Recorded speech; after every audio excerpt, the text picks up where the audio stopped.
Today we've got a little bit of StarCraft history. This is Bisu versus Savior, MSL Final, Game 3 in a best of 5. This was a moment where we really saw a full evolution of how to play Protoss versus Zerg. PvZ had always been a little bit of a tough matchup in that it just seemed like it was hard for the Protoss to push out and get a, even a second base or a third base in macro. A lot of games were reliant on rushes or kind of weird tech. And Bisu really changed that. Now, as we get into this game, I'm going to just point out the obvious. Savior, yes, this is the guy, Ma Jae-yoon, the person who was caught match fixing and was behind a lot of the match fixing in StarCraft 1. There is a view that a lot of people hold that we should never talk about players who match fixed. We should kind of axe them from history. I kind of agree with that, and I don't really talk about Savior at all. If you listen to ASL, I don't think I've ever brought him up in ASL or anything like that. But it's impossible to talk about this moment in history without having his games up, because he was the best Zerg at the time. I may down the road do a video about match fixing and how that impacted StarCraft 1. It also did happen again in StarCraft 2 with Life. But anyways, yeah. If you're upset by the fact that I'm showing a game of Savior, there's just no way to do this without, having this game up, because this is really when history was made. The volume is going to be muted here for the start just because there's some music playing and I don't want to get a copyright strike. And again, I apologize for the quality of this video. This is a very old upload on YouTube. And, yeah, there's no higher quality than this, unfortunately. It's going to be on the map Blitz X. And I think about a second or two in here, I can turn this volume up. And we're just going to have this. Guys, in the chat, let me know how the volume is here. So,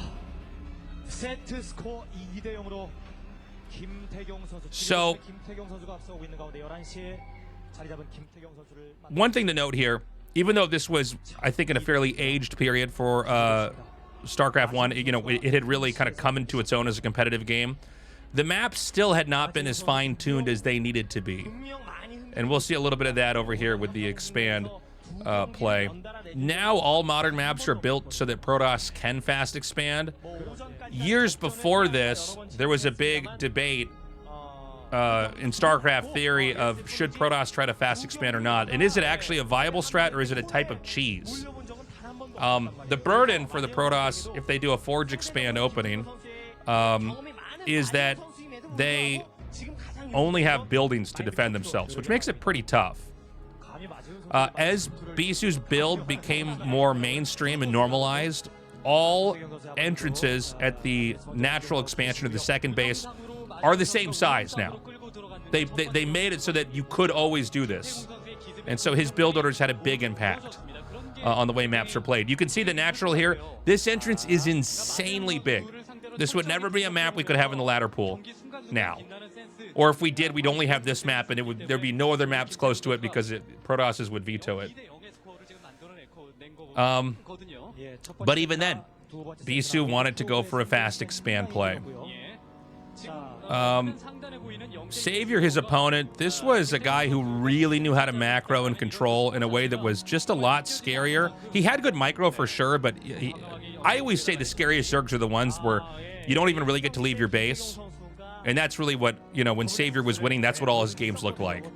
You could stay inside and try to play it safe and protect yourself, but if you tried to get out on the map, you would either get counterattacked or you get surrounded and killed, and eventually you'd be at the point of no return. Savior is actually one of the first players that I ever met in person. I got to hang out with him a few times. Obviously, he's pretty infamous now in the StarCraft scene. He was always very friendly to me. I think my biggest memory from watching him play in person was sitting behind him and noticing that you'll have to look at your keyboard as I make this description, but he would use this part of his hand here, where the pinky connects. He would use that to press the control key, or he'd use this part of his hand here. So he would bind his keys by leaning this part of the hand onto that instead of using the pinky, which a lot of players do. And I remember going, oh, and I touched my own hand and pointed. He's like, yeah, you see that? Like, very good mechanically back then. By the way, if you remove the Windows key on your keyboard, you could still do that in StarCraft. It's actually a pretty handy way to try to bind stuff. I use it now. So that was a cool moment for me to kind of see a little mechanical secret from, you know, at the time, the best Zerg in the world. And that was at BlizzCon and the Blizzard Worldwide Invitational.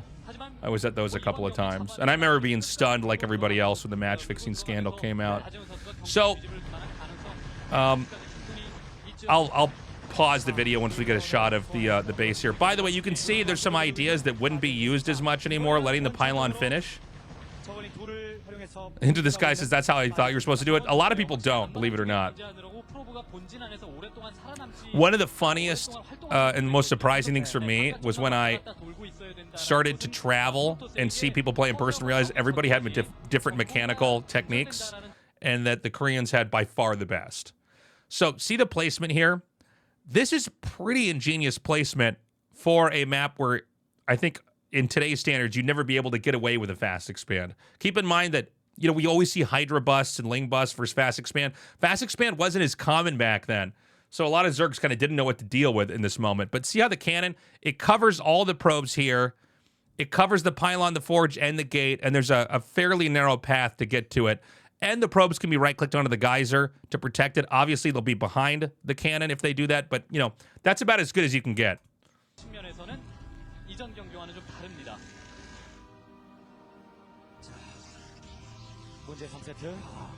So, yeah, the PvZ matchup was kind of an existential crisis for Protosses before this.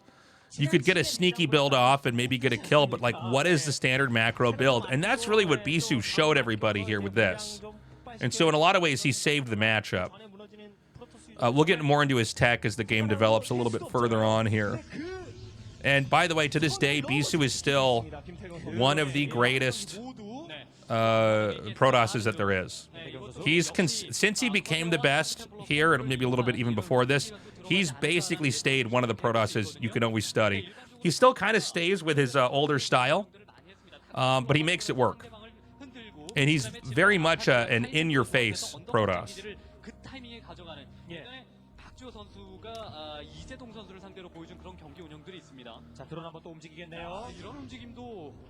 And so the idea is that you get the expand up.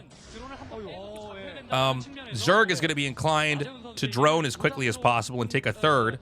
And so you immediately want to start to send zealots across the map to force out Zerglings. And that was kind of a different idea. I think before that, a lot of players would imagine it like you would expand, and then you'd have to turtle and power up. And Bisu was able to immediately flip that and create these aggressive situations.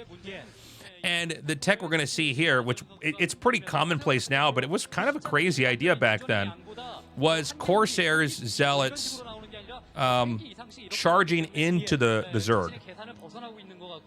And then DTs, of course, after that. So a lot of players would look at a Zerg having lots of overlords and assume, well, DTs just aren't going to be viable because there's detectors everywhere. And Bisu kind of turned that on his head. By the way, you see the double... Well, I'll go back a second here. Let me see if I can... Oops, I just barely missed it. The double gate wall here. So again, you would never have to wall like this in a modern map, but...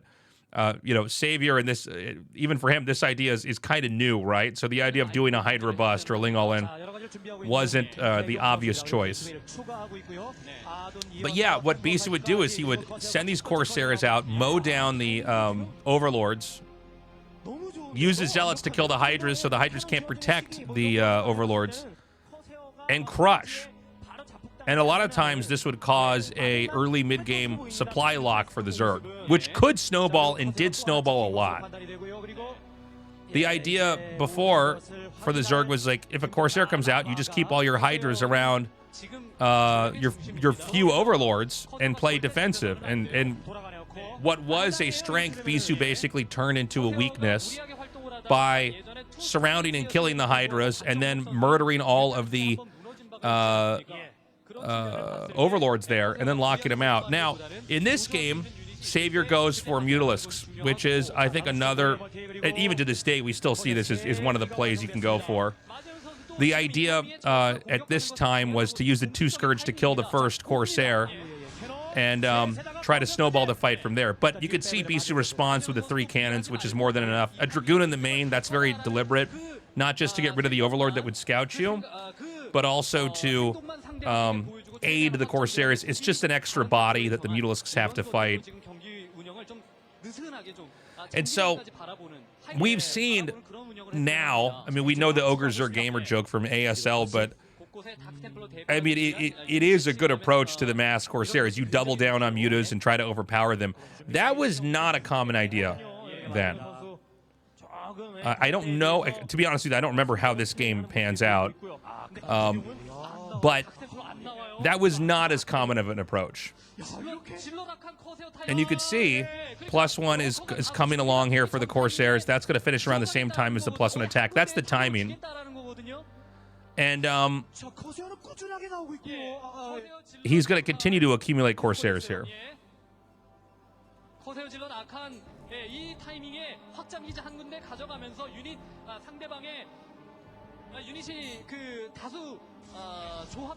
And so we're going to see this bust come in here pretty quickly. And when you get this many Corsairs, the Mutas, I mean, they have a big problem, right? Now, again, the Archon, the Zealots, the Corsairs, and the attack that's going to come out here, this is common now. This was kind of revolutionary at the time. So you can see immediately he's starting to target those Overlords. And a DT's coming out. Now, in this, at this time, a third base here would seem to be a little bit early. Normally, you'd have a timing attack for this, but he's going to be taking his third.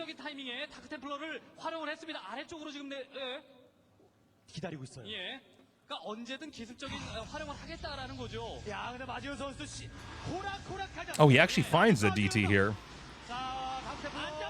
Yeah, gets the kill on that.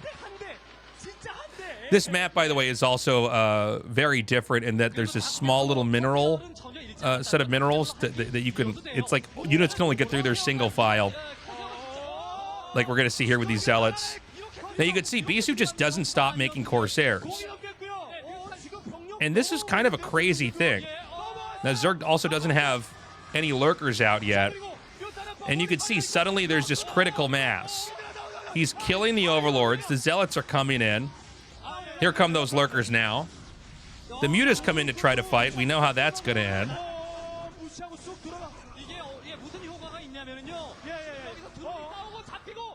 And that third base is going to finish up. Now imagine being a Zerg and dealing with this. You're completely... The whole game has been flipped on its head. Suddenly you're not safe. Hydras that are supposed to be defending these Overlords are now being punished by the Zerglings. Crazy audience, by the way. You've got lurkers, but the Zealots, they're kind of like vultures now. They just kind of run away and go somewhere else and start to kill workers. And you can see Savior starting to lose control of this game.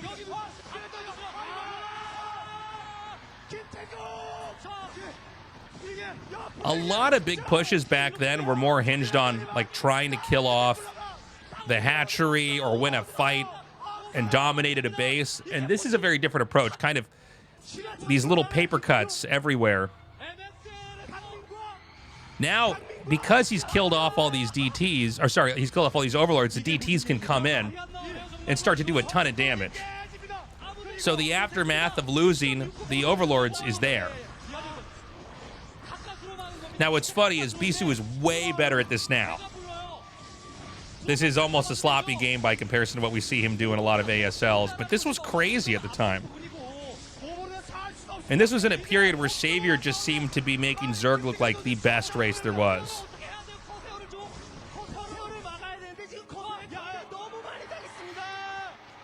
And so, yeah, nobody had thought of this as a weakness for the Zerg. Just kill all their Overlords. Then go DTs. Traditionally, it was a lot more about getting Psystorm, and it always still is on some level.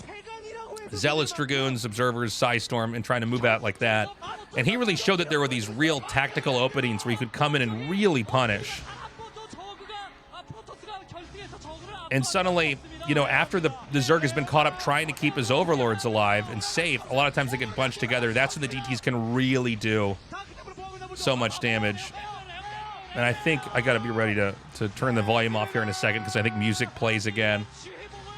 But yeah, I mean, this is a loss at this point in time. 4 DTs have killed off the main. Even Hydras are now being 2-hit. He could probably go for the Spire in a second. GG, there it is. So that was crazy stuff. I remember watching these games with my brother in the bedroom we shared together. And it was hype, man. It was very cool to see. And, it's moments like this. By the way, Golem TV sponsor. This is before Golem TV was making leagues. They were sponsoring stuff back then. And then eventually they got the idea to start making their own leagues on their player. That's the StarCraft job I got when I was in Korea. Apologies again about the god-awful quality of this video. I will try to find videos with better quality. I couldn't find this one in higher resolution, but I thought it was a worthwhile video to share with you guys. Please like and subscribe. Let me know what you thought about that game in the comments. If you have any memories you want to share with me on that, or any games you want me to review or talk about on this channel. And go to tastelessthreads.com where you can find my merch. Thank you so much. Have a good day. Bye-bye.